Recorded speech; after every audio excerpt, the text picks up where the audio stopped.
நீங்க ஓடிக்கிட்டே இருக்கிறீங்களா? இன்றைக்கு அநேக பேர் ஒரு பிஸியான வாழ்க்கையை வாழ்ந்து கொண்டிருக்கிறார்கள்.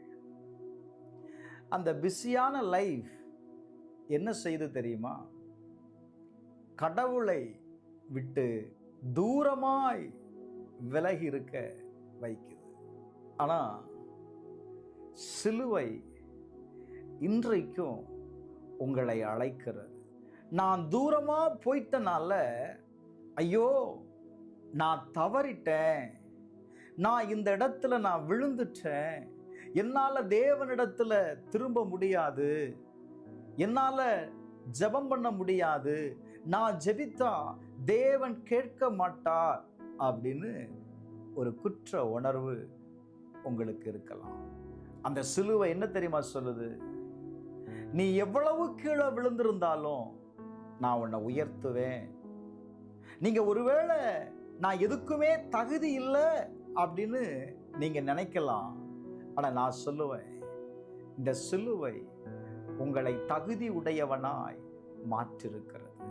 இந்த சிலுவை அவருடைய பிள்ளையாய் உன்னை தகுதி உள்ளவனாய் மாற்றிருக்கிறது. நீ எப்பொழுதெல்லாம் இந்த சிலுவையினிடத்தில் வருகிறீர்களோ அப்பொழுதெல்லாம் இந்த சிலுவை உனக்கு வேண்டியதை செய்யும்னு நான் சொல்றேன். லூக்கா 9:23 தன் சிலுவையை அனுதினமும் எடுத்து என்னை பின்பற்றி வா அப்படின்னு இயேசு சொல்லுகிறார். சிலுவை அப்படின்னா நீங்க படுகிற பாடு, வேதனைகள், கஷ்டங்கள், இதையெல்லாம் எடுத்து என்ன செய்? சிலுவையை பின்பற்று.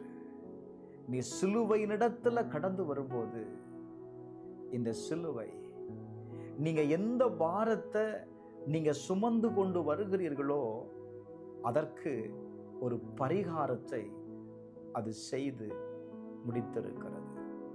இந்த செய்தி உங்களுக்கு பிடிச்சிருந்தா கீழே இருக்கிற கமெண்ட் பாக்ஸ்ல ஐ எம் கம்மிங் பேக் அப்படின்னு டைப் பண்ணுங்க.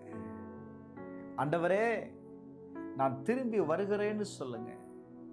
கட்டாயம் ஆண்டவர் உங்க வாழ்க்கையில இன்றைக்கு செயல்படுவதை நீங்க காண்பீங்க. இந்த செய்தியை இன்னொருவருக்கு ஷேர் பண்ணி அவர்களையும் சிலுவைக்கு நேராக அழைத்து கொண்டு வாருங்கள். கர்த்தர் உங்களை